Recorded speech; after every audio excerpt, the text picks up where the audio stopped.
আমাদের শিশুদের ভবিষ্যৎ নিয়ে খেলা কেন? শিক্ষামন্ত্রীর পদত্যাগ চাইল সিজেপি। আসসালামু আলাইকুম। ভারতের ছাত্র ও যুব আন্দোলনের ইতিহাসে এক নতুন এবং উজ্জ্বল অধ্যায় রচনা করেছে ককরোচ জনতা পার্টি বা সিজেপি। দিল্লির যন্তর মন্তরে কেন্দ্রীয় শিক্ষামন্ত্রীর পদত্যাগের পর এবার রাজপথ ছেড়ে প্রতিটি গ্রামের সরকারি স্কুলে পৌঁছে গেছে সিজেপির এই তারুণ্যের বিপ্লব।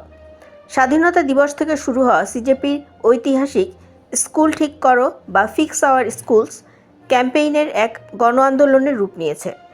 জরাজীর্ণ অবকাঠামো, শিক্ষক সংকট এবং অবহেলার বিরুদ্ধে প্রশ্ন তুলে আজ মহারাষ্ট্রের রাজ্য শিক্ষামন্ত্রীর পদত্যাগ দাবি করেছে সিজেপির আহ্বায়ক অভিজিৎ দীপকে। সিজেপির এই নির্ভীক লড়াই কিভাবে বদলে দিচ্ছে সরকারি স্কুলের চিত্র এবং সাধারণ মানুষকে অধিকার আদায়ে অনুপ্রাণিত করছে, তা নিয়ে আমাদের আজকের বিশেষ অনুপ্রেরণাদায়ক ইনসাইড রিপোর্ট। দর্শক, 15ই আগস্ট মহারাষ্ট্রের হিঙ্গোলি জেলার সপ্তক পিম্পরি গ্রাম থেকে নিজের জন্মমাটিতে দাঁড়িয়ে স্কুল ঠিক করো ক্যাম্পেইনের শুভ সূচনা করে সিজেপি প্রধান অভিজিৎ দীপকে।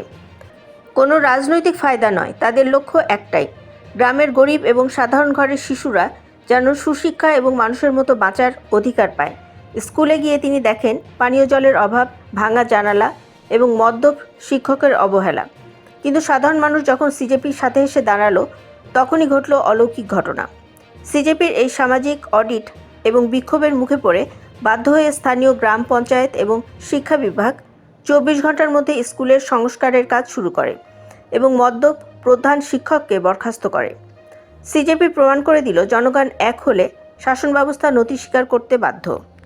আন্দোলন কেবল একটি স্কুলেই থেমে থাকেনি, ছড়িয়ে পড়েছে লাতুর সহ গোটা মহারাষ্ট্রে।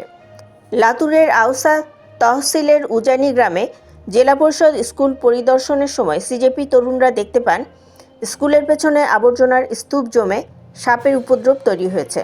সেখানে ক্ষোভে ফেটে পড়েন সিজেপির আহ্বায়ক অভিজিৎ দীপকে। তিনি সরাসরি প্রশ্ন তোলেন, রাজনৈতিক নেতাদের এবং মন্ত্রীদের পোষা কুকুরও যেখানে আধুনিক সুবিধা পায়, সেখানে আমাদের শিশুরা ভাঙা চাল আর শৌচাগার ছাড়া কিভাবে পড়াশোনা করছে। তিনি কড়া বার্তা দিয়ে বলেন, যে সরকার শিশুদের জন্য নিরাপদ স্কুল দিতে পারে না, তাদের ক্ষমতায় থাকার কোনো অধিকার নেই। অবিলম্বে মহারাষ্ট্রের শিক্ষামন্ত্রীর পদত্যাগ দাবি জানান তিনি। সিজেপি আজ ভারতের রাজনীতিতে এক নতুন আশার আলো দেখাচ্ছে। ভোটের সময় যখন নেতারা ধর্ম বা জাতপাতের দোহাই দিয়ে ভোট চাইতে আসেন, তখন সিজেপি জনগণকে শেখাচ্ছে কিভাবে নেতাদের কাছ থেকে শিক্ষার হিসাব চাইতে হয়। অভিজিৎ দীপকে স্পষ্ট ভাষায় বলেছেন, ধর্ম বিপদে আছে বলে বছরের পর বছর রাজনীতি করা হলেও আসল বিপদ ঘনিয়ে আসছে আমাদের সন্তানদের ভবিষ্যৎ নিয়ে। তাই রাজনীতি বা জাতপাতের পতাকা ছেড়ে এবার সন্তানদের স্কুলের জন্য রাস্তায় নামতে হবে। এই সচেতনতা আজ ভারতের কোনায় কোনায় ছড়িয়ে পড়েছে। সিজেপির স্কুল ঠিক করো ক্যাম্পেইন আজ রাজস্থান থেকে শুরু করে দেশের বিভিন্ন স্থানে ছড়িয়ে পড়েছে। অনেক রাজ্য সরকার ভিডিও তুলে ধরতে বাধা বা বিধি নিষেধ জারি করলেও সিজেপির তরুণদের আটকানো সম্ভব হচ্ছে না। তারা সামাজিক মাধ্যমে সাধারণ মানুষের জন্য চেকলিস্ট এবং ফর্ম উন্মুক্ত করে দিয়েছে, যাতে যে কোনো নাগরিক তাদের এলাকার সরকারি স্কুলের হালচাল তুলে ধরতে পারেন। এটি শুধু একটি আন্দোলন নয়, এটি গণতন্ত্রকে শক্তিশালী করার এক ঐতিহাসিক নাগরিক বিপ্লব। দর্শক, নিজ দেশের শিক্ষা ব্যবস্থা শোধরাতে এবং শিশুদের অধিকার ফিরিয়ে দিতে সিজেপির এই স্কুল ঠিক করো আন্দোলন থেকে আমাদের সবারই কিছু শেখার আছে। সাধারণ মানুষের জাগ্রত ক্ষমতাই পারে একটি উন্নত সমাজ গড়তে।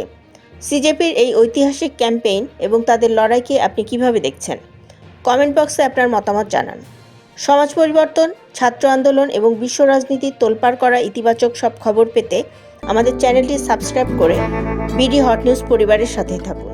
ধন্যবাদ।